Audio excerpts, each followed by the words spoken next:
Praise the Lord. இயேசு கிறிஸ்துவின் நாமத்தில் அன்பின் வாழ்த்துக்கள். நல்லா இருக்கீங்களா? இந்த நாளில கூட பாருங்க, ஆதியாகமம் 31 அதிகாரம் 13 வசனத்தை பைபிள்ல வாசிக்கிறேன். நல்லா கவனிச்சு பாருங்க. அதிலே 4வது வரியிலிருந்து நான் வாசிக்கிறேன். இப்பொழுது நீ எழுந்து இந்த தேசத்தை விட்டு புறப்பட்டு உன் இனத்தார் இருக்கிற தேசத்திற்கு திரும்பி போ என்று சொன்னார். இந்த வார்த்தையை சொன்னது யார்? அதே அதிகாரத்துல 11 வசனம் பாருங்க. அன்றியும் தேவதூதன் ஒருவர் சொப்பனத்தில் யாக்கோபே என்றார். இதோ இருக்கிறேன் என்றேன். யாக்கோபை நோக்கி தேவதூதன் பேசுகிற காட்சி இது. நாம் இன்னைக்கு வாசித்த காட்சி என்னன்னா, யாக்கோபு கர்த்தரால எச்சரிக்கை பண்ணப்பட்டாரு.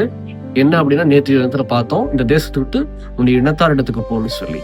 இன்னும் கூட அந்த யாக்கோபுக்கு ஆண்டவர் அடையாளபூர்வமா காமிக்கிறாரு யாக்கோபு ஏமாற்றப்படுகிறதை. அங்க இருக்க பாருங்க வசனம், ஆதியாகமம் 31 அதிகாரத்துல 12 வசனத்தை வாசிக்கிறோம் பாருங்க. அப்பொழுது அவர், உன் கண்களை ஏறெடுத்து பார், ஆடுகளோட பொழியும் கடாக்கள் எல்லாம் கலப்பு நிறமும் புள்ளியும் வரியும் உள்ளவைகளாய் இருக்கிறது. லாபான் உனக்கு செய்கிற யாவையும் கண்டேன். அப்ப பாருங்க, கர்த்தருடைய பிள்ளைகள் நம்ம கவனிக்க வேண்டிய ஒரு விஷயம், யாக்கோபோடு ஆண்டவர் எப்பவுமே கூட இருக்கிறார். பாத்தீங்களா? நம்ம நினைச்சிட்டு இருக்கிறோம் கர்த்தர் நம்ம கூட இல்ல, நம்ம ஏமாற்றப்படுகிறத கர்த்தர் பார்க்கிறாரா பார்க்கலையான்னு கூட தெரியல. நான் ஏமாற்றப்படுகிறேனே, என் பிசினஸ்ல ஏமாற்றப்படுறேனே, என்னை எல்லாரும் ஏமாத்துறாங்க, வஞ்சிக்கிறாங்க. ஆண்டவர்கிட்ட நான் ஜோம் பண்ணிட்டு இருக்கிறேன், பரிசுத்தமா வாழ்றேன், ஆனா கர்த்தர் எதையுமே சொல்ல மாட்டேங்கிறாரு, செய்ய மாட்டேங்கிறாரு நினைச்சிட்டு இருக்கிறீங்களா?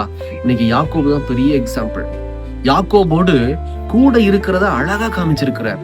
கர்த்தர் தம்முடைய தூதன் மூலமா பேசுறாரு பாருங்க. எப்படி ஏமாற்றப்படுகிறார் அப்படிங்கிறத அடையாளபூர்வமா யாக்கோபுக்கு சொல்லி அவர் சொல்றாரு, நீ ஏமாற்றப்படுகிறத, லாபான் உன்னை ஏமாற்றுகிறத நான் காண்கிறேன். நம்முடைய ஆண்டவர் நம்மளை பார்க்கிறவர், நம்மளை காண்கிற தேவன்.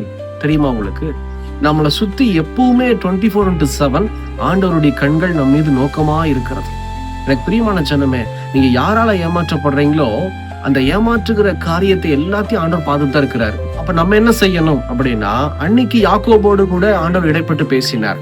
இன்னைக்கு நம்ம இந்த மாதிரி ஏமாற்றப்படுகிறோம் அப்படின்ற ஒரு எண்ணம் வரும்போது, நீங்க தேவனை தேடுகிற அனுபவத்துக்குள்ள வரணும். இன்னும் அதிகமா தேடணும். தினந்தோறும் ஜெபிக்கணும், தினந்தோறும் வேதத்தை வாசிக்கணும், உபவாசம் பண்ணி ஆண்டவரே அப்படின்னு சொல்லி தேவனை தேடும் போது கர்த்தர் இப்படிப்பட்ட ஒரு நல்ல ஆலோசனையை தருவாரு.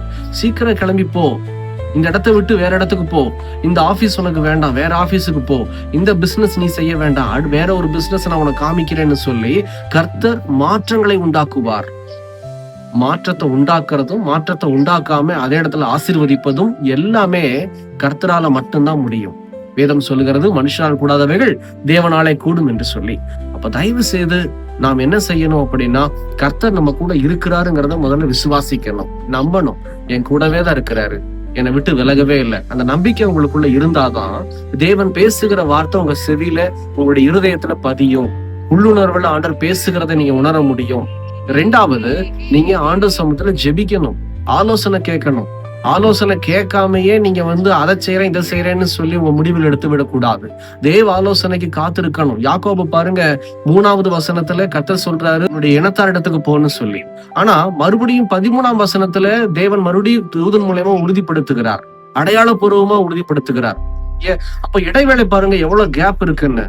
நம்ம எடுத்தோம் கவுத்தோன்னு ஒரு சில விஷயங்கள் நம்ம முடித்து விடக்கூடாது. நாம் தேவ சமூகத்துல ஜெபிக்கும் போது கர்த்தர் அடையாளபூர்வமா மறுபடியும் பேசுவார். அவர் பேசுகிற ஒரு ஆண்டவர். சரிங்களா?